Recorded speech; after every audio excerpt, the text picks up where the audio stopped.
Bom dia a todos, bem-vindos a mais um curso. Essa semana a gente vai completar o curso número 100 do Movimento Todos pela Construção, uma iniciativa da indústria do cimento, representada pela Associação Brasileira de Cimento Portland, ABCP, SNIC, Etos Soluções, Construliga e Sebrae. Hoje a gente traz aqui o meu colega lá da Federal de Santa Maria, Marcos Daniel, para falar sobre temas de boas práticas de execução e controle de alvenaria estrutural. Marcos Daniel é professor na Universidade de Santa Cruz do Sul e na pós-graduação na Unicinos, sócio-diretor da MMC Projetos e Consultoria, atua há mais de 20 anos como consultor nas áreas de alvenaria, projetos de alvenaria e desempenho. Marcos, muito obrigada aí por aceitar mais um convite, né, para um curso na BCP, nosso parceiro há anos. Agora é com você aí, pode começar. Obrigada. Obrigado, Glécia, pelo convite. Minha conterrânea, né, de muitos eventos já participamos junto, e obrigado pela oportunidade de estar aqui falando sobre um assunto que eu particularmente gosto muito e trabalho há mais de 20 anos nessa área, e a oportunidade de levar um pouquinho mais de conhecimento e também aprender junto com quem está nos ouvindo agora. Então, eu vou, nesse período, abordar com vocês o que seriam as boas práticas de execução, tá? E algumas formas de controle que nós podemos ter no processo de alvenaria estrutural com blocos de concreto. E, no final, a gente tira as dúvidas aí que elas vão nos contribuir muito. Então, o que eu vou abordar nesse nosso tempo junto aqui? Alguns conceitos principais do sistema de alvenaria estrutural, o que ele é propriamente dito, as ferramentas que nós utilizamos, como é feita a etapa de marcação de alvenaria, que é um processo bastante importante e fundamental na estrutura, a execução, que é o levantamento das paredes, das elevações, alguns cuidados específicos que eu vou abordar, e é o que prevê na norma brasileira em relação ao controle executivo, tá? Quem tem programa de qualidade, tem as fichas de verificação, e o que tem que constar ali como uma aprovação da execução em si da alvenaria. Dando continuidade, o conceito básico de alvenaria estrutural, tá? Conceito elaborado por nós, tá? Que é uma estrutura de alvenaria predominantemente laminar, dimensionado procedimentos racionais de cálculo para suportar cargas além do peso próprio. A alvenaria estrutural, diferente da alvenaria de vedação, ela suporta a carga da laje, dos pavimentos acima dele, do telhado, do reservatório, as cargas acidentais calculadas dentro de uma edificação, ações de vento. Então, a alvenaria estrutural, ela é a estrutura do nosso empreendimento. Para isso, se é possível, nós usamos blocos, tá, que tem precisão dimensional, né, a rigidez dele, ele é regido pela NBR 6136, eles têm os vazados, 2 furos, né, o bloco principal, para passagem de grout, ferragem ou instalações elétricas, ou mesmo ficar vazio, porque o bloco ele tem resistência à compressão. Tá? Então, dependendo do cálculo, é a utilização dele. Com esses blocos, nós construímos as paredes, e essas paredes elas exercem 2 funções. Elas são a estrutura do empreendimento, mas também elas separam os ambientes. Então, elas são obrigadas e têm que atender a NBR 15575, NBR de norma de desempenho, e atende também a segurança do empreendimento como um todo. Tá? Para nós executarmos essas paredes, nós temos os projetos. Os projetos são fundamentais, deles que começa qualquer construção, qualquer edificação. E para a execução, nós, da alvenaria estrutural, nós temos praticamente 2 famílias de bloco de concreto. A família que a gente chama de 29 e a 39. A família mais usada do bloco padrão é a família 39, aonde nós temos todos os elementos que fazem parte, os componentes que fazem parte da família, o bloco, meio bloco, 34, 54, e também nós temos a família 29, em que nós temos elementos que formam a modulação. Então, antes de nós começarmos uma obra propriamente dita, a própria execução, nós precisamos dispor desses elementos, componentes que fazem parte da nosso conjunto que vai construir depois a própria alvenaria. As ferramentas que nós utilizamos, as principais, está listada nessa tabela, aí vocês têm a figura ao lado. A gente destaca, diferente da tradicional, tá? Nós temos uma ferramenta que é essa palheta aqui, né, que é essa ferramenta aqui, que nós utilizamos para nos ajudar na distribuição da argamassa. Depois, vou mostrar na parte executiva como ela é feita, e algumas outras complementares que estão descritas aqui. Esse material vocês têm disponível no site da BCP, que são as boas práticas executivas. Então, ele contribui bastante para quem está entrando no sistema construtivo. Em relação à execução, início da nossa alvenaria. A primeira etapa, que tem que estar muito clara, e ela tem que ser muito bem executada, tá? E eu considero uma prática, uma técnica tão importante quanto uma fundação, propriamente dito, é a impermeabilização da base onde vai ser construída a primeira fiada. Ela é muito importante porque patologias que podem surgir por falhas nesse momento geram problemas muito grandes de difícil solução futura, que é a umidade ascendente. Isso acontece quando os prédios são térreos, né? A alvenaria começa no pavimento térreo e nós temos contato próximo ao solo. É muito importante a impermeabilização. Para isso existe norma brasileira de projeto de impermeabilização, propriamente dito, e que esse cuidado e esse controle ele tem que ser muito rígido. Esse é um item que eu, pessoalmente, nas obras que eu acompanho, eu cobro bastante. Fiz isso ontem. Tá? Fui bastante enfático. E falhas nessa etapa geram problemas bastante grandes. Se vocês executarem a impermeabilização 99% bem feita, é 100% de chance de dar problema. Ela tem que ser muito controlada e bem executada em qualquer sistema construtivo, tá? Não só a alvenaria estrutural, concreto armado também, tem a alvenaria de vedação saindo do térreo, a impermeabilização é muito importante. Etapa posterior é conferir o nível, verificar o nível do pavimento que tu vai executar a alvenaria, e a gente, como se diz, usa equipamento para ser nível a laser, mangueira, que é bastante antiga, nível alemão, mas é muito importante achar o ponto onde é mais alto, maior ponto saliente. A partir dali, tu levar o nível para o restante do pavimento, para a alvenaria estrutural ser executada a partir do nível. Tá? Nossas construções são de nível, tá? Elas têm que sair niveladas, a partir dali nós seguir a sequência para nós chegarmos na última fiada adequadas e com a dimensão prevista e projetada.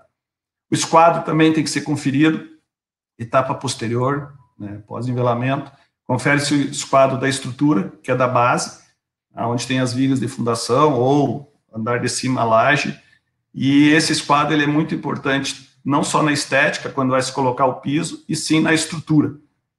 Parede sobre parede, as paredes têm que estar uma sobre a outra. Se elas estiverem fora do esquadro, pode não ter essa distribuição de carga uniforme. Então, é muito importante nesse sentido.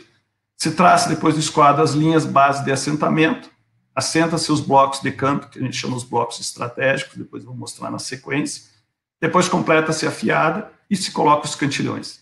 Essa é uma sequência de execução que se considera adequada, não podemos pular etapas, e nós precisamos ter bastante atenção, porque ela é a base de um prédio, não interessa se é térreo ou um prédio que vai ter 10, 15, 18, 20 pavimentos e alvenaria estrutural. Nós precisamos cuidar muito para essa etapa ser bem caprichada e ser conferida.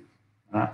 Então, aqui nós temos um prédio de pavimento térreo, esse prédio vai ser 8 pavimentos, então ele tem essa parte mais, digamos assim, talvez você tenha mais dificuldade de visualizar, mas essa parte aqui, onde tem essa marca diferente aqui, tá? Então essa região aqui, ela é onde tem a impermeabilização, tá? Então, usado material polimérico, a base da parede, e com isso, para evitar a percolação de umidade para a parede, propriamente dito. Então, pode ser feito vários materiais, hoje em dia nós temos disponível no mercado, pode ser com material asfáltico, material bituminoso, polimérico. Então, nós temos várias situações que a gente pode, materiais que a gente pode fazer essa impermeabilização. Tá? Então, toda a base da parede deve ser impermeabilizada. Então, isso é a marcação, antes de executar propriamente dita a marcação. Também, Para nós fazer essa execução, essa marcação, nós temos algumas ferramentas que a gente considera importantes, que elas ajudam bastante, tá? O esquadro, como eu falei para vocês, para conferir na primeira fiada, régua de nível, para nós termos o bloco sendo colocado, disposto no nível adequado, carrinhos para transportar bloco, existem carrinhos especiais desenvolvidos justamente com a finalidade para fazer o transporte de bloco, maceiras, caixas para maceiras ficar numa posição mais confortável, ergonomicamente melhor para o pedreiro, para ele não precisar necessidade de se abaixar com tanta frequência, e melhorar a produção e o próprio bem-estar do pedreiro. Então, aqui eu passei só alguns deles, tá, que a gente utiliza, mas eles nos ajudam bastante nesse processo. Em relação à marcação, nós começamos sempre pelos blocos de canto, que são chamados blocos estratégicos, tá, que são os blocos da ponta aqui, tá? Então, são esses aqui. Então, a gente começa por eles, e eles nos ajudam bastante no sentido de definir o tamanho, né, do nosso andar, da nossa peça, do nosso ambiente, e também eles definem a prumada, quando nós temos andares abaixo já executados, tamanho das peças. Então, eles são fundamentais, eles sempre são, nós assentamos primeiro os 4 do canto do prédio, conferimos se o esquadro está 100% na diagonal, e depois nós vamos fazendo os blocos posteriores, colocamos do canto, depois o encontro de paredes. Então, nós temos a sequência de execução, mostramos, colocamos esse do canto, o do outro canto aqui, tá? E posterior, conferimos essa medida, se ela fechou, a medida a medida que nós utilizamos está nessa reta, e depois colocamos esse bloco aqui, tá? Esse bloco aqui. Então, aí nós temos a medida daqui, aqui, e essa total aqui também tem que ser fechada. Então, isso ajuda bastante a nós termos uma certeza maior, né, que estamos seguindo o projeto arquitetônico ou projeto estrutural, e o que o cliente almeja de dimensões escrituradas do apartamento, da casa propriamente dita. Então, ao lado, vocês têm uma figura onde está feita a marcação de uma primeira fiada, peguei só um pedaço do apartamento, onde mostra um banheiro, onde tem definido o posicionamento do shaft, onde tem os cantos, os ferros na vertical, janelas de inspeção para pontos de grout, se tem uma primeira fiada na posição. Tá? Vocês podem visualizar, e nessa região aqui tem também esse carrinho que eu falei para vocês, que a gente utiliza para transportar bloco.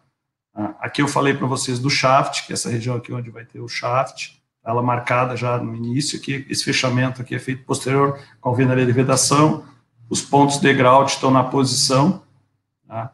E a conferência do esquadro, é muito importante conferir o esquadro nessa região aqui, tem que se conferir o esquadro, tá? Então, isso faz parte de uma boa execução, uma boa prática, para se ter uma alvenaria adequada, tá? E essa conferência é muito importante, feita por equipe da obra, tá?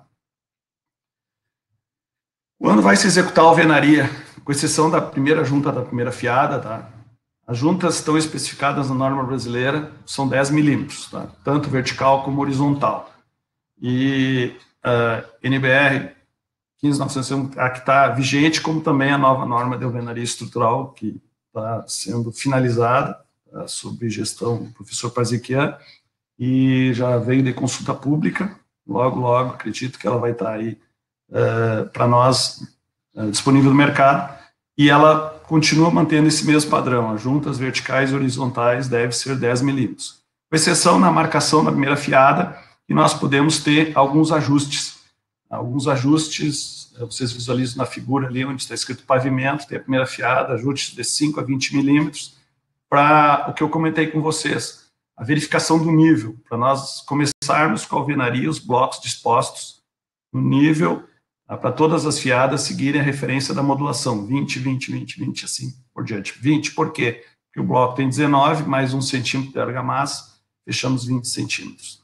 Então, eu fiz questão de colocar uma parte da norma brasileira, e nós somos profissionais que precisamos seguir normas, tá? Então, essa é a especificação, e a nova norma que vai entrar em vigor, acredito, esse semestre, também vai manter essa mesma imagem aqui para a alvenaria estrutural. Em relação a juntas, muito importante na execução ter esse cuidado em relação ao que está especificado no projeto. Nós temos duas formas de preenchimento das juntas horizontais. São preenchimento utilizando juntas como essa primeira aqui, essa primeira etapa aqui. Isso aqui só juntas longitudinais, não tem juntas na transversal, não tem argamassa nessa região aqui, não tem argamassa aqui. Então, essa é uma forma de execução que está prevista no projeto, ou preenchimento total, que é a figura que vocês têm ao lado, que é colocado argamassa na transversal. Então, essa situação é definida em projeto. Vocês têm as figuras demonstrando abaixo, de cada uma representada acima, e quem define é o calculista. Lembrem que, se o calculista colocou e prevê o preenchimento da junta transversal, o cálculo estrutural foi levado em consideração esse item. Então, a execução, controle na execução, que é o assunto que a gente está falando, tem que preencher a junta transversal. Isso tem que ser bastante enfático, porque no cálculo estrutural isso influi, isso aí foi levado em consideração. Então, na hora do controle executivo, é um item que nós frisamos bastante para ser seguido. E nós, projetistas, principalmente em prédios altos, nós, os primeiros pavimentos, recomendamos o número de pavimentos, define projeto, quais deve ser preenchido a junta transversal. Já a junta vertical, na cabeça dos blocos, no encontro dos blocos, tem que ser sempre preenchido 2 filetes, tá? Não existe a possibilidade, a norma não permite, nem se deve executar a junta seca, sem preenchimento com argamassa, tá? Porque a finalidade da argamassa é unir os elementos, garantir maior estanqueidade e o desempenho térmico e acústico também contribui a essa argamassa na vertical. Então, é importante o preenchimento das juntas verticais sempre. Isso não é opção do calculista, tá? É obrigatório por norma. O que é a opção do calculista, ele que define as juntas transversais. Nessa execução da alvenaria, para nós termos uma boa prática, recomenda-se o uso do escantilhão. O escantilhão é essa ferramenta que vocês têm na figura primeira da esquerda, disposta, colocada na posição. Ela pode ser colocada antes da marcação. Para isso, nós precisamos de um projeto bem específico, e essas linhas marcadas bem claras, tá? Na laje, no nosso pavimento, e posterior à fixação do escantilhão. Ou uma prática, que eu sou sincero, digo que é mais comum, a utilização do escantilhão pós-marcação da primeira fiada. Então, se coloca nos cantos, ele tem uma régua com referência de 20 em 20 centímetros, e ele funciona para nós como um gabarito. Ele nos auxilia no controle do nível da alvenaria.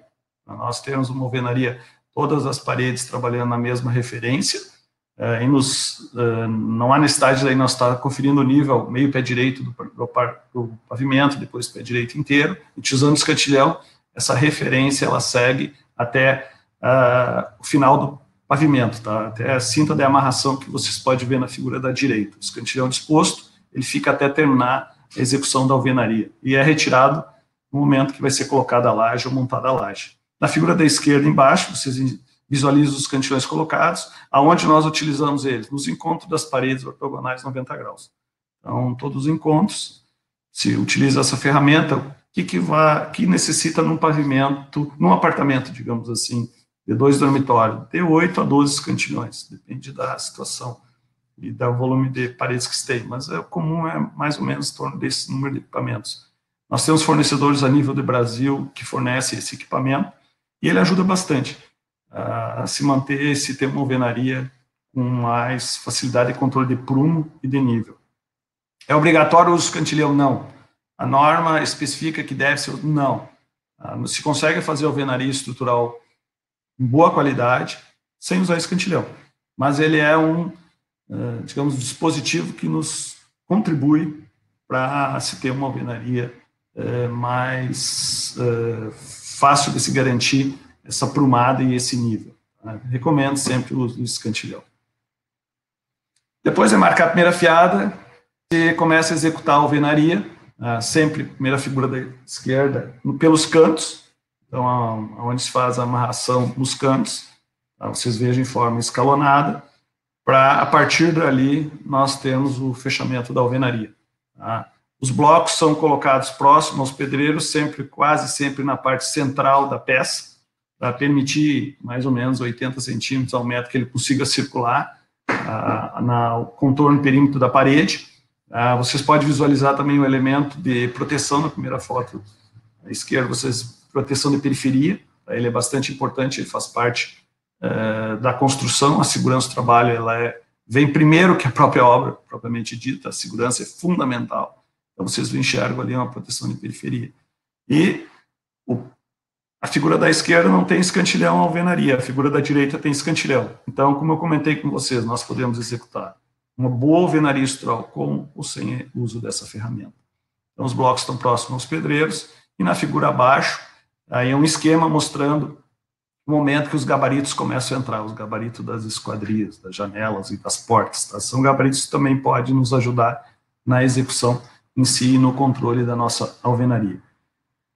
Em relação às aberturas, janelas, propriamente dito, tá? Começo no item contraverga. Chega-se a altura de fiada quase sempre é na quinta ou sexta fiada, peitoril 1 metro, 1,20 m de alvenaria. Se coloca os blocos canaleta nesse peitoril da janela. Ferragem no interior dela, a figura da direita ali, talvez vocês visualizem, tem uma treliça colocada exposta na horizontal e os ferros na lateral da janela que sobem na vertical.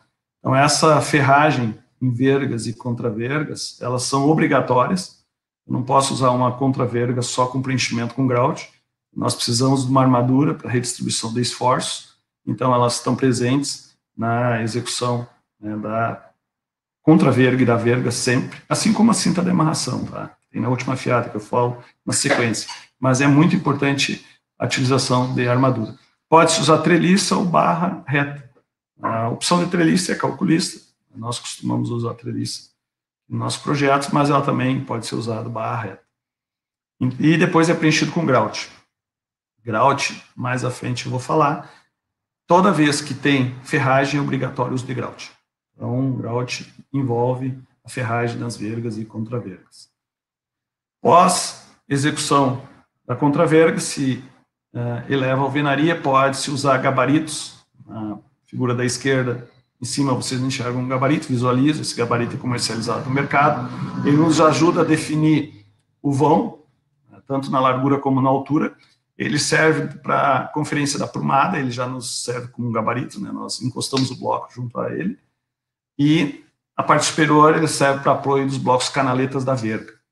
Então vocês têm gabaritos aí dispostos, e na figura de baixo à esquerda, vocês verificam a execução de uma alvenaria sem gabarito, e 5 escora de madeira. Tá? Pode ser feita também, desde que tenha rigidez, e não pode ser retirada até o período de cura, e assim como a execução da laje.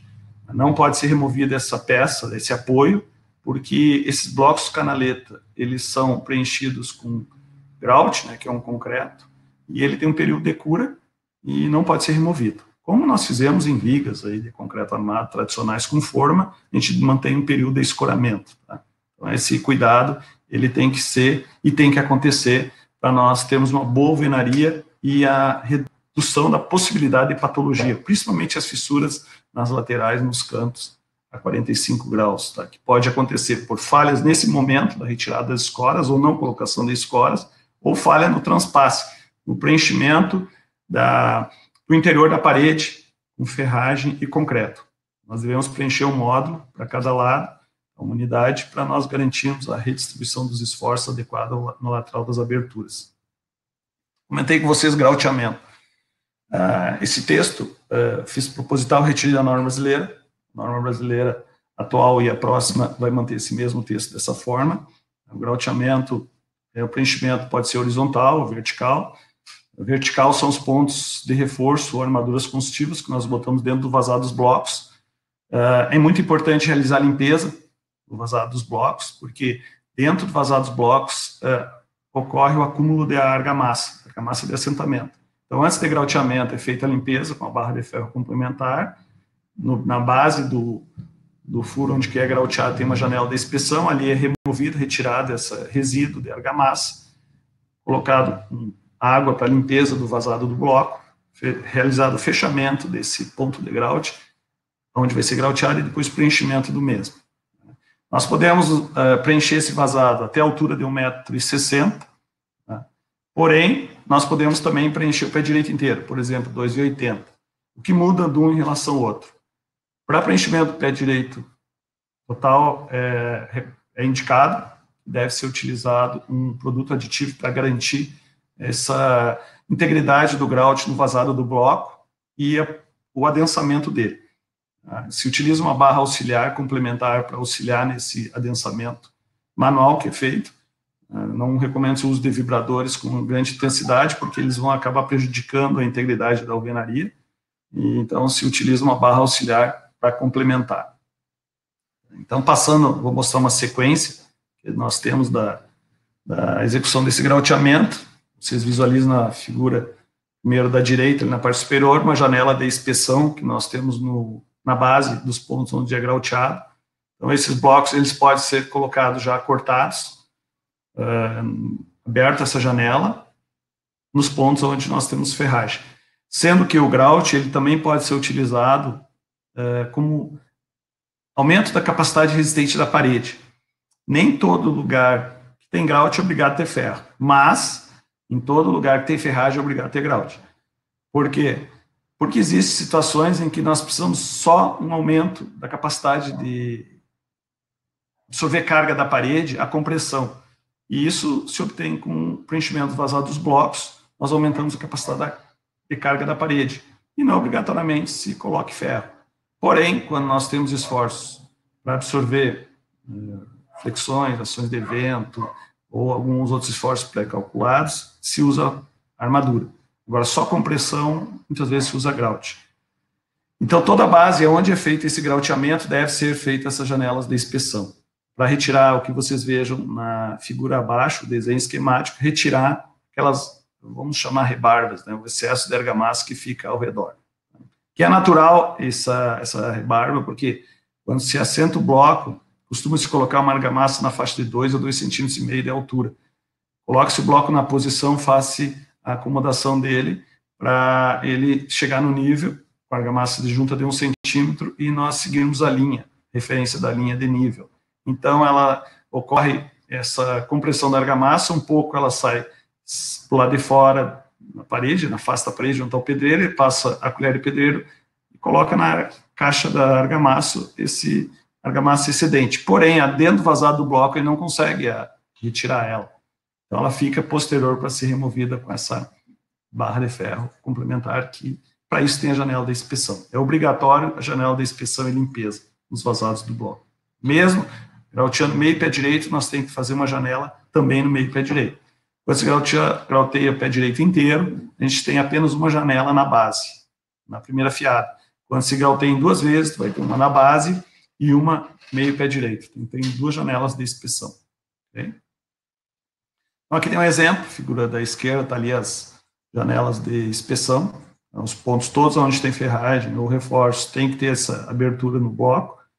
É feito a retirada dos excessos, colocada a figura da direita uma madeira fechada com arame ou uma fita plástica, principalmente essa fita se utiliza quando o revestimento é gesso, para não precisar fazer o tratamento daquela ponta de ferro ali, arame que fica, e acaba gerando uma pequena corrosão ali e mancha o gesso, então se usa uma fita plástica. E a figura de baixo mostra a etapa de grauteamento. Então, às vezes tem balde já com certo funil, não precisa usar o funil propriamente dito, ou se não, um elemento para direcionar o grout dentro do vazado dos blocos. É muito importante essa etapa. Lembra que, principalmente em prédios altos, o grout é o pilar do nosso prédio de concreto armado, é o pilar do nosso prédio de alvenaria estrutural também. Aqui tem um exemplo, peguei de um projeto nosso, só para vocês terem uma ideia dos cuidados que a gente tem na parte executiva. Os transpasses das armaduras, cuidem muito, tá? Como aqui é controles, tá? A norma prevê o comprimento da ancoragem, depende do diâmetro da barra de aço, então nós precisamos do comprimento da ancoragem para a devida transmissão dos esforços. Também, as cintas de amarração, elas têm o transpasse nos cantos, nos encontros das paredes, a cinta é usada na última fiada, para dar rigidez, e também absorver alguns esforços da ordem.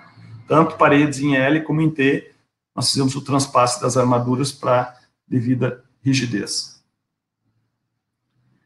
Na parte de instalações elétricas, é importante chamar a atenção, instalações elétricas, o projeto deve estar integrado, é fundamental que ele esteja integrado, Tá? Nós não temos quebra, tá? Não pode ocorrer quebras na alvenaria.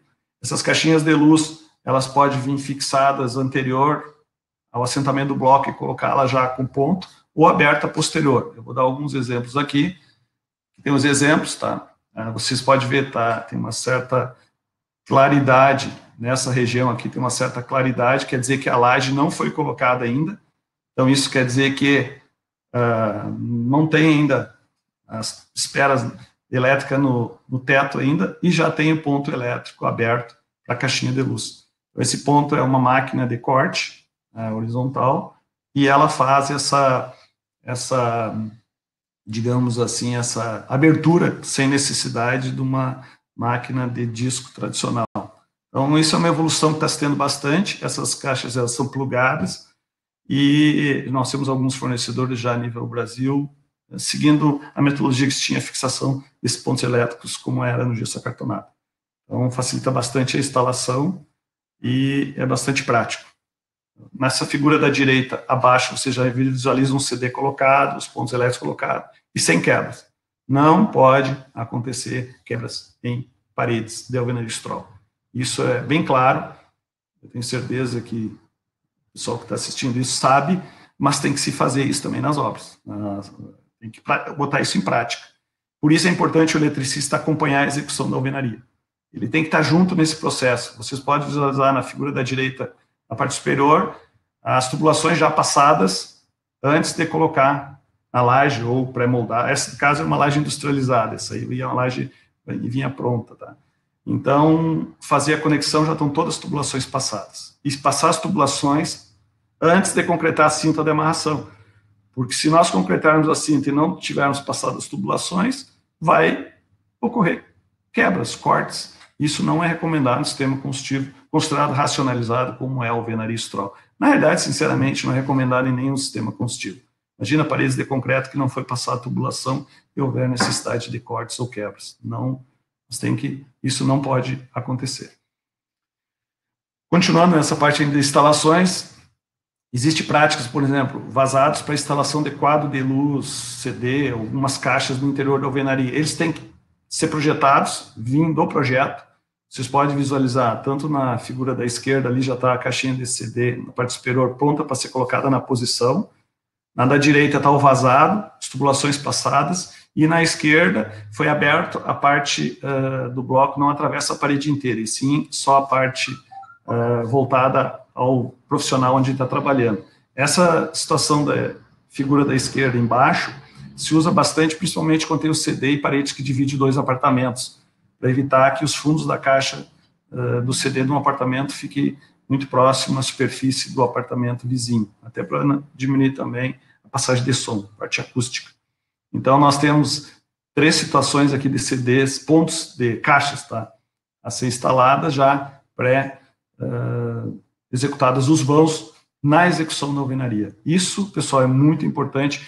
Com isso, nós diminuímos bastante o índice de quebra em parede de alvenaria estrutural. Como eu comentei com vocês, as variáveis de controle na produção que nós temos de uma alvenaria, conforme a norma NBR 15961, vigente, tá? Ela é 2011, vigente, e esse mesmo quadro, exatamente esse mesmo quadro, vai valer na norma NBR 16868, que eu acredito que esse primeiro semestre aí vai estar nos contemplando, aí, nos contribuindo para melhorar mais a nossa projeto e execução de alvenaria estrutural. Tá? Então, aqui nós temos controles de juntas horizontais, verticais, o alinhamento de parede, nível superior de paredes, por exemplo, desaprumos. Então, nós temos uma referência normatizada, e isso é o nosso limite de variáveis. Por exemplo, variação da espessura da junta é mais ou menos 3 milímetros. Por que 3 milímetros? Porque o bloco ele tem na precisão dimensional, no processo de fabricação dele, existe essa possibilidade dessa pequena variação inerente do sistema construtivo, do processo de fabricação. Isso é da natureza do próprio processo. Que 3 milímetros, eu digo para vocês, é uma variação, de certa forma, baixa, que é possível de ser produzido blocos seguindo essa especificação, e isso aí deve acontecer. Tá? Então, nós precisamos seguir o que está proposto nesse controle. Não só pela estrutura, que é muito importante, mas também espessuras de revestimento, alturas de pé direito, se executar o que está projetado. Isso tem que estar muito claro isso tem que estar no nosso sangue de engenheiros e arquitetos, seguir projeto. E muito importante, fazer projeto com qualidade, sem dúvida, e nós precisamos que eles sejam seguidos. Isso é inerente em qualquer sistema construtivo, principalmente ao Alvenaria Stroll. Algumas coisas que nos ajudam a tornar o Alvenaria Stroll mais ágil, processo mais, digamos, atraente até com volume em escala, é o uso de pré-moldados. Vigas pré-moldadas, escadas pré-moldadas, lajes pré-moldadas. Então, aqui eu peguei o modelo ontem de 4 obras para passar para vocês, em que o uso do pré-moldado, ele principalmente escadas, que é uma das formas mais difíceis de ser elaborada numa obra da forma tradicional com madeira, se usa pré-moldado. E essa escada pré-moldada pode ser produzida no próprio canteiro, e içada por guindastes ou gruas, assim por diante. Então, ela nos ajuda muito no processo, na rapidez, na agilidade, na racionalização do conjunto todo. É muito importante. Também como lajes e vigas. Então, nós podemos ter vários elementos pré-moldados, vergas, janelas, portas e alguns outros elementos que nós podemos ter no processo. Então, isso aí, digamos assim, contribui muito no sistema como um todo. Em relação à laje de cobertura, também eu não podia deixar de abordar esse item. É bastante importante, nós devemos estar sempre atentos, tá, pessoal? Que a laje não pode estar engastada na parede. O laje do último pavimento, em funções de variações térmicas, é usado um material deslizante, tanto nas paredes internas, que é a figurinha que você tem à esquerda, como nas externas, a figura da direita. Esse é um detalhe do nosso projeto.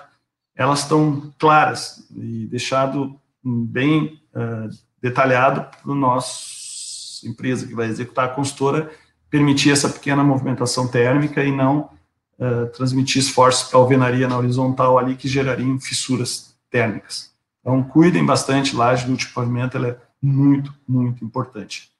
Tenham atenção, a norma também deixa claro que deve ser tomadas medidas em projeto, ela não especifica o detalhe, mas tem que ser tomada medida de projeto. Então, entre a cinta de amarração e a laje tem um material deslizante. Então, tem várias formas de a gente fazer esse trabalho, propriamente dito. Aqui, para finalizar, eu quero deixar bastante claro e registrado cuidados que nós temos que ter quanto à segurança.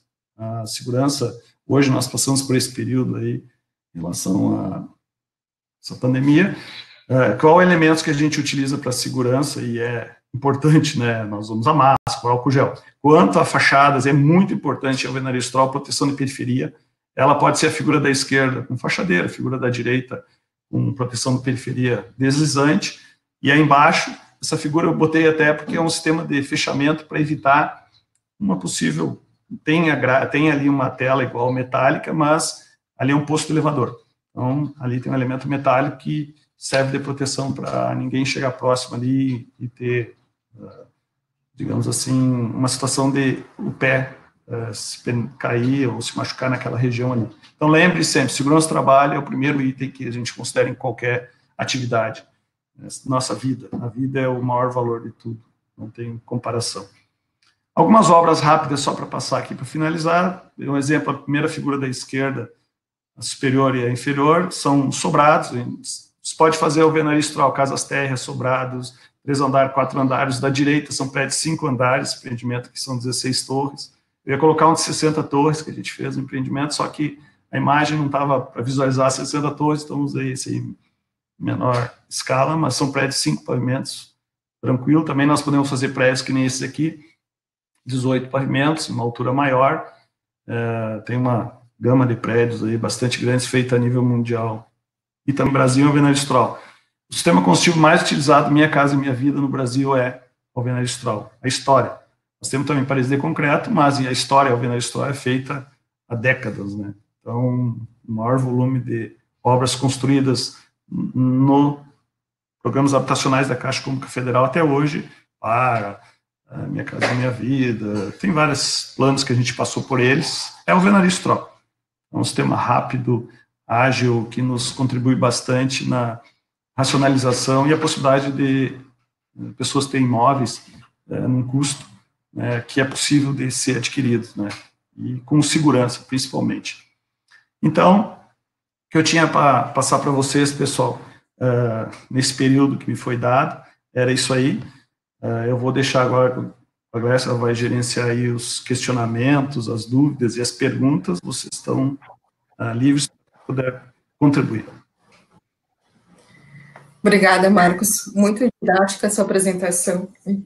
Espera aí que eu estou com o fone ao contrário. Estou com o fone. Obrigada, foi muito didática a sua apresentação. Acho que a gente trouxe aqui os principais controles. A gente tem que ter cuidados na alvenaria, né? Aqui, então, a primeira pergunta aqui é sobre a limitação do uso da alvenaria. Qual que são limites de andares? Qual que é a sua experiência? Na realidade, essa pergunta é bem interessante. Quem define muito, né, é o formato do prédio. Nós temos velocidades de vento no Brasil. A região que tu está tem uma velocidade de vento. Na região que eu estou aqui, no Rio Grande do Sul, é uma das situações mais críticas em relação ao vento. Nós temos regiões 4 e 5 aqui.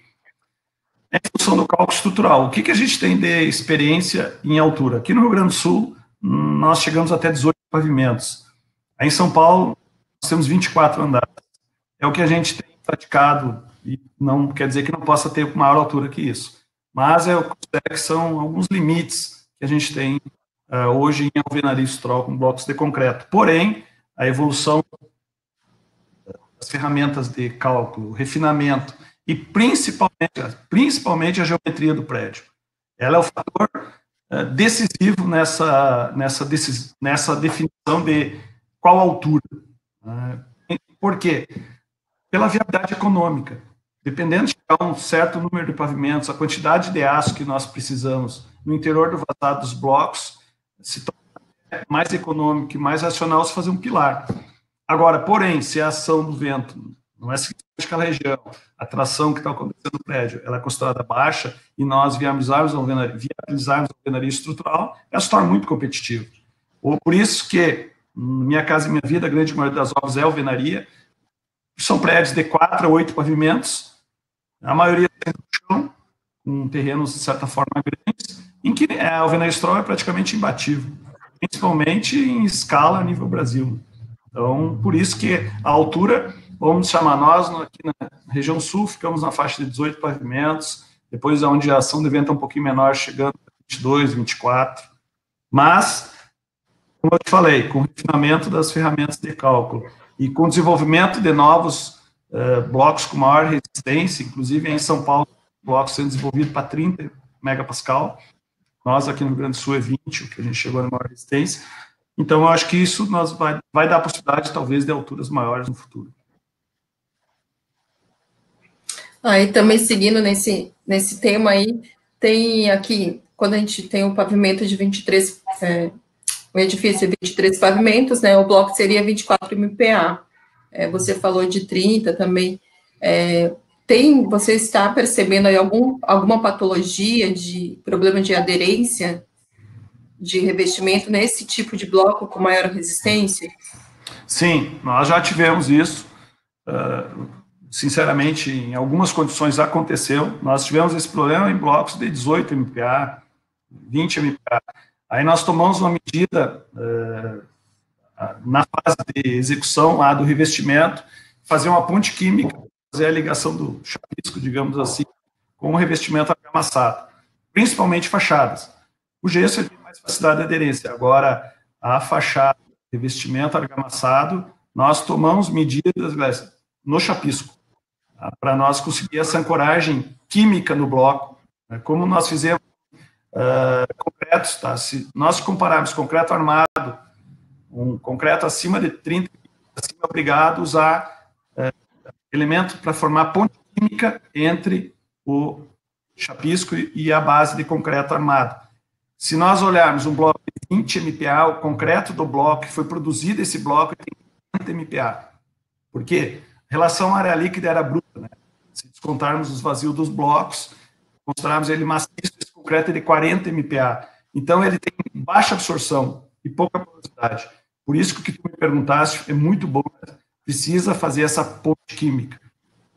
Nós temos hoje produtos para fazer essa ponte química, inclusive existe já hoje chapiscos, a gente chama de chapiscos adesivos, que a gente aplica na madeira nas fachadas, que fazem essa função de fazer a ponte química e tornar mecânica a aderência do revestimento. Tem como resolver? Claro. Essa preocupação, quem fez a pergunta está bastante sensata na pergunta, precisa ter sim essa preocupação. Esses blocos de maior resistência. A gente considera que 18 MPa para cima, usar a ponte química. Quem fez a pergunta foi nosso amigo Wendler. Muito boa pergunta, podia ser. Podia ser.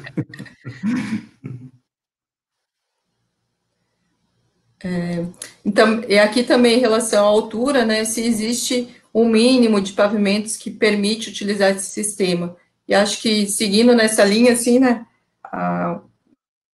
uma das coisas que a gente tem estudado aí pela BCP, né, a viabilização da alvenaria com blocos de concreto, né, para pequenos empreendimentos, né, para aquela casa que fosse um sobrado, né, como você tem visto esse uso, assim, e qual que é a competitividade?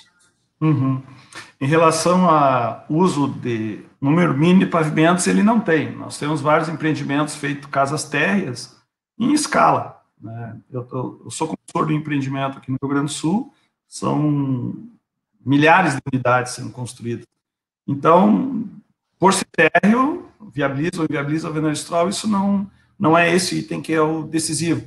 A Caixa Econômica Federal, nos últimos anos, ela está sendo enfática, né? Nós precisamos atender às normas brasileiras e tem que ser atendidas, qualquer construção tem que ser atendida à norma, e se vai executar uma casa térrea ou se faz usando um sistema construtivo normatizado, tá? Ou não se executa. O que é um sistema normatizado? A casa térrea tem, as paredes suportam carga além do peso próprio. Ué, como assim? Uma casa térrea não tem o segundo andar, mas ela tem telhado, às vezes ela tem uma laje, tem uma caixa d'água. Ou se faz ela, por exemplo, em concreto armado, pilar, viga e alvenaria de vedação, ou se faz em alvenaria estrutural, ou se faz em paredes de concreto, ou um sistema que seja normatizado. Não se pode mais fazer com blocos de vedação, nem de concreto, bloco de vedação de concreto tem que ser estrutural, tem que ser com vazado na vertical, e porque vai suportar carga além do peso próprio. Então, a construção de número mínimo de pavimentos para a alvenaria estrutural, o que ela tem de grande ganho nela? Racionalização, não ter quebras, a rapidez de construção comparado com os sistemas convencionais e construir também em escala. Então, isso é o ganho que se tem na construção. Número mínimo de pavimentos não se tem. Nós temos vários empreendimentos casa terra, a casa que a BCP desenvolveu passado, que a gente participou, casa 1.0, e várias aí, ações nessa área que nos permite essa viabilidade. Então, não tem esse limite. Pode ser qualquer sistema. Como se diz, qualquer obra deve ser feito conta, tem que ser feito orçamento. Tem que ser a pergunta que tem aqui é justamente em relação a isso, tipo, qual que é a porcentagem de economia em relação ao convencional, sabe? Ao viga pilar. Não. Agora te apertei agora. Que pergunta! Não tem como dar essa porcentagem de economia, não existe esse número, esse índice, tá? O que eu digo sempre, tá?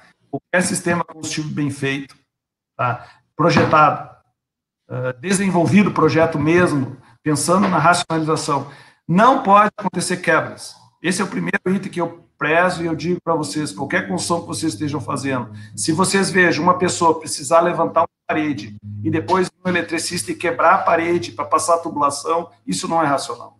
Isso já está errado, vou falar na origem. Mas se eu fizer com blocos com vazado na horizontal, eu não vou conseguir fazer isso. Então, usa na vertical. Comece a usar blocos com vazado na vertical. Então, essa é a utilização. Qualquer sistema construtivo, steel frame, paredes de concreto, alvenaria estrutural ou concreto armado, a gente não pode ter quebras, não pode ter retrabalhos. Nós precisamos ter prumada. Se nós temos uma parede no prumo, nós temos revestimentos na faixa de 1 a 1,5 cm. Se nós tivermos parede fora de prumo, aí nós temos problemas, tá entendendo? Então, nessa condição, o custo hoje, para dizer, esse número não existe. Inclusive, o Wendler, que está presente na sala, fez um trabalho há uns anos atrás, eu assisti a apresentação dele, acho que foi 2015 ou 2016, fazendo parâmetros entre concreto armado, alvenaria estrutural e parede de concreto. Os três, pessoal, são excelentes sistemas construtivos.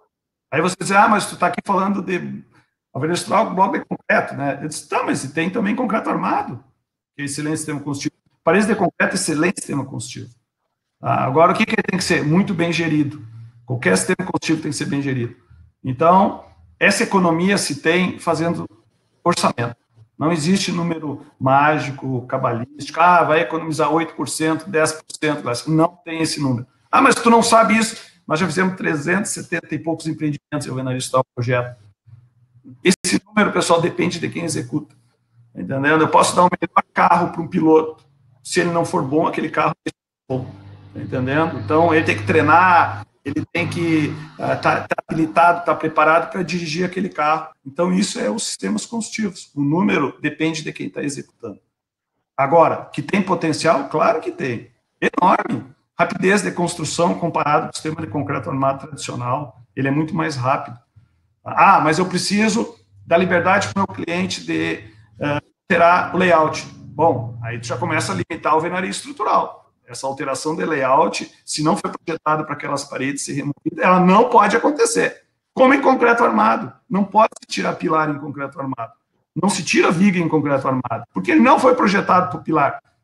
Se imagina que a gente não projeta para tirar pilar. Então, não se tira, por isso tem um vídeo na internet que nós ficamos chocados, às vezes, vendo o pessoal mexendo em estrutura. Então, essa é digamos, a mensagem. Pessoal, todos os sistemas construtivos são, uns têm maior potencial de racionalização. Tá? Então, a alvenaria estrutural tem. Bem feito, é o sistema mais usado Minha Casa Minha Vida, historicamente, Então, ele tem grande força nisso. Agora, o número 3%, 5%, 8%, esse número de balcão a gente não tem. E seria muito, desculpa falar o termo, leviano de eu dizer aqui um número, tá? Mas ele existe, claro que existe, e ele pode ser atingido dependendo do seu projeto e da sua execução. O Wendler até fez o comentário aqui desse estudo, né? Ele botou aqui os números desse estudo que ele fez lá em 2015. Uhum. De 25% a 30% para prédios até 7 pavimentos, chegando em 4% a 6% nos prédios com mais de 18 pavimentos. Foi os dados que ele chegou naquele estudo que você mencionou. Muito bom. Aqui está perguntando, tem grout. Se eu não limpar, se eu não fizer a limpeza dos pontos de grout, o que pode ocasionar? O grout, ele é assim, ele funciona, ele é o nosso pilar dentro da alvenaria estrutural. Nós precisamos ter integridade daquele volume.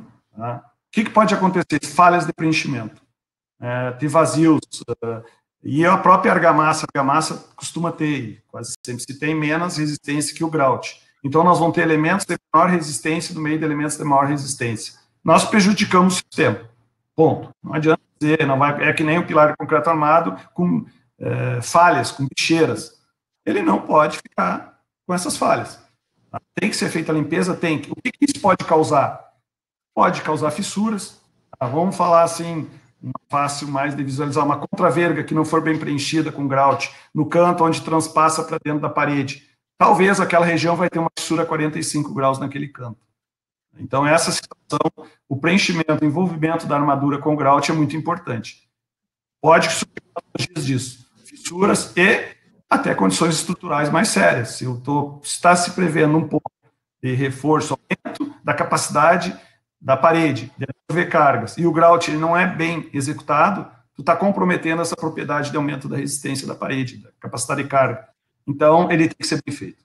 Pode gerar essa patologia, fissuras e, o mais grave, que seria uma condição pontual, algumas paredes com problema de descolamento de partes do bloco. Eu já participei, cintas mal preenchidas, ela começa a soltar a casca da cinta, de amarração, sabe? Solta a lateral da cinta, por for mal preenchida, ou colocar argamassa de baixa resistência dentro do furo dos blocos.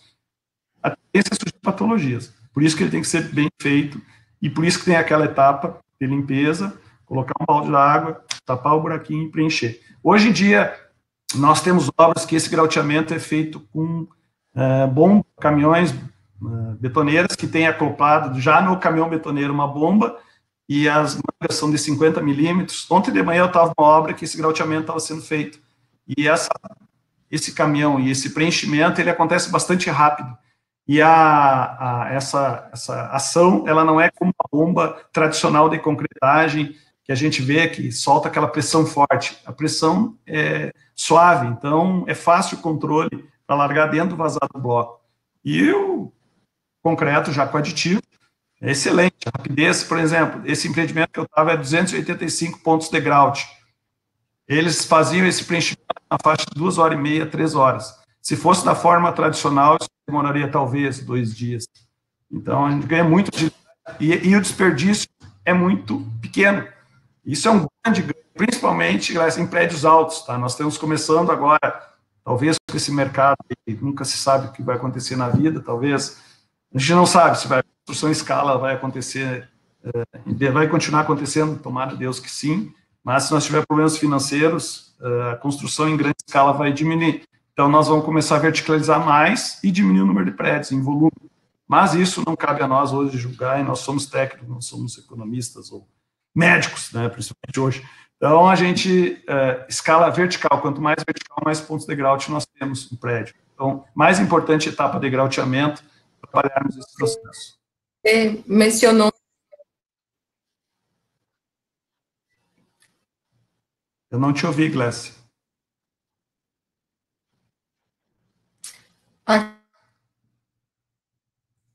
Uma parte Glécia, não... da sua Espera só um pouquinho. apresentação. Melhor, eu não estou te ouvindo, podia repetir de novo? Então, você mencionou no material deslizante.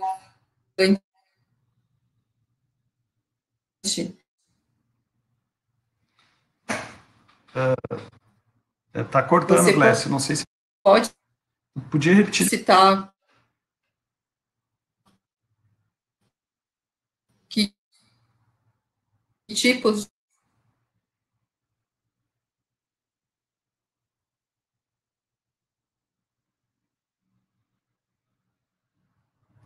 Eu acho que a Glécia não está mais aí. Tu pode me ajudar, Virgínia? Eu não ouvi mais ela. A Glécia, eu acho que caiu. Nós não conseguimos ouvi-la mais, né? Parece até que ela está reconectando aí. Voltei. Você já terminou a resposta lá do material deslizante? Eu não te ouvi, Glécia, eu não consegui, por isso que... Ah, tá. Não, que você... Numa parte, você mencionou sobre o material deslizantes. Aí o pessoal estava perguntando se você poderia citar algum exemplo. O material deslizante que eu falei, na realidade, é proteção de periferia. Sobre isso que tu está falando, né? Isso. Tá. Aquela proteção de periferia, uso coletivo, ela, a cada andar é deixado uma ferragem em forma de U na laje, e aquele elemento metálico galvanizado, ele tem 2 pés direito mais meio pé direito. Então, são 2 pés direito e meio de altura, e ele conforme vai subindo o prédio em si, aqueles elementos na fachada, eles sobem, aqueles elementos metálicos e engatam. Então, ele sobe por pavimento e sobe meio pé direito para cima. Para quê? Para se colocar aquela proteção de periferia, aquelas grades. Aquilo serve para evitar o risco de queda de pessoas ali, de profissionais lá para baixo. Então, ele vai andando com a fachada. Diferente do fachadeiro. O fachadeiro vai fazendo a periferia e ele vai se apoiando no andar de baixo, no andar anterior, assim por diante. Esse aí não, ele vai subindo com o prédio.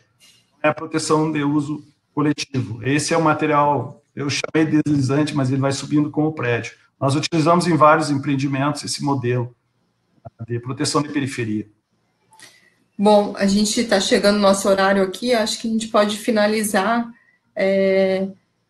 Você comentando aí sobre a nova norma da alvenaria estrutural, né, a NBR 16868, o que vai alterar na forma de execução da alvenaria? Essa norma, nós trabalhamos junto, inclusive várias pessoas que estão na sala participaram, a coordenação do professor Parzequian, foi 3 anos de desenvolvimento, mas 1 ano ficou na BNT lá, guardando para essa liberação, que felizmente esse ano andou bem. Em relação à execução, praticamente não vai alterar em nada. Nosso sistema, ele é consagrado, o sistema construtivo de alvenaria estrutural é consagrado, décadas nós fizemos ele, nós, executivamente, eu te digo assim, ó, que nem aquela elemento de controle ali, aquela tabelinha é a mesma da norma 15.961 e é a mesma da 16.868. Então, executivamente, nós não mudamos itens que sejam significantes. O que foi mudado, o controle tecnológico em si, a amostragem, número de amostra, prismas ocos, prismas grauteados, foi chamado mais atenção para a importância do grout, a aderência do grout ao bloco, e essa nova norma, como ela vem trazendo junto alvenaria estrutural, blocos de concreto e cerâmico, nós vamos ter uma norma chamada de alvenaria estrutural, então não vai mais diferenciar para ótimo os dois setores, tá? Melhor para a alvenaria estrutural, isso é unanimidade de todos que participaram do desenvolvimento da norma, uma equipe grande, esse trabalho de 3 anos aí, isso foi unanimidade, vai melhorar bastante o sistema, e também o controle tecnológico, está mais claro lá, mais explícito. A parte executiva, as juntas continuam sendo de 10 milímetros, tem que fazer a inspeção na base do vazado dos blocos, recomenda-se o uso de aditivo para preenchimento com grout, o controle de aprumada continua valendo, executivamente, nós não vamos sofrer por pedreiro que está executando algum impacto, praticamente não vai mudar a forma, mas de projetar alguns índices estão sendo melhorados, inclusive pela presença forte da NBR 15575, e também o aprendizado de toda a equipe que fez parte da norma, né, pessoas aí bastante experientes e experiência de cálculo, e a possibilidade futura de prédios mais altos, tá? Então, isso está, a norma aí está também mais clara para nos ajudar, talvez, no projeto para prédios mais altos. Então, é isso que vai mudar. Agora, execução propriamente dita, esse tema está muito bem consagrado, ele é muito sólido, ele é muito seguro. Então, isso a gente fica bastante com o coração tranquilo nesse sentido. Agora, tornar ele mais ágil, como eu falei da bomba do grout, esse é um exemplo. Um elemento para bombear o grauteamento, isso aí vai ajudar muito essa paixão nossa pela alvenaria estrutural, vai dar bastante ganho no processo. Dei um exemplo, tem vários outros que vamos melhorar aí. Só para, corrigindo aquela pergunta do material deslizante, o pessoal está falando aqui que é o material entre o topo da parede, o material usado no último pavimento. Tá, eu preciso, então, falar sobre isso. Eu achava que era a proteção de perfeito. Então, o material no topo do último pavimento, da laje. Ótimo, que bom, corrigir. Então, nós usamos, tá? O material que a gente costuma usar. Nós usamos manta asfáltica aluminizada, EPS, média densidade, e manta asfáltica aluminizada em cima. Isso para lajes moldadas em loco. Sanduíche. Também tem produtos fornecidos, antigamente a Borindos tinha em São Paulo, agora não sei qual fornecedor tem, existe material com base, tipo uma borracha usada também, tem pessoas que utilizam chapa plana de PVC, 2 chapas planas, tem uns que utilizam 3 a 5 camadas de manta asfáltica, nós temos várias soluções para aquela região. E tem um material deslizante. A norma não especifica qual é o material deslizante. Por quê? A laje moldada em loco, ela tem uma dilatação térmica, porque ela é única. Uma laje industrializada, que ela é só no tamanho da peça, ela tem uma movimentação térmica bem pequena. Então, nós usamos o EPS, apenas o EPS ou só uma manta asfáltica. Então, as soluções podem ser dadas pelo projetista, mas, é claro, tem que ser feito algum material deslizante. Agora, nós usamos, o exemplo que eu dei para vocês, vou dar exemplo no nosso escritório, manta aluminizada, EPS e manta aluminizada. Esse é o nosso material deslizante que a gente especifica há algumas décadas aí. O Wender também tem as soluções dele, a Simo, vários outros projetistas aí, tem soluções que tem que garantir essa movimentação, que ela é pequena, tá? Mas ela tem que, não podemos deixar ela de lado. Bom, vamos finalizar aqui, já passou o nosso horário. Marcos, muito obrigado pelo aceite do convite, sei que você é um parceiro aí nosso de muito tempo, ficou muito feliz com sua participação, né? Ainda mais um conterrâneo, né? Isso mesmo. De universidade. Então, muito obrigado. Então, o pessoal que está assistindo aqui, a gente vai ter mais um curso hoje sobre alvenaria estrutural, lá a gente vai falar sobre as práticas que a gente encontrou em algumas construtoras, aí hoje é 1h30. Então, obrigado a todos aqui, até o próximo curso, tem um agora às 11 horas, e depois Te volto no tema da alvenaria às 13h30 com o Cleuton. Obrigada, Marcos, um abração aí. Muito obrigado a todos.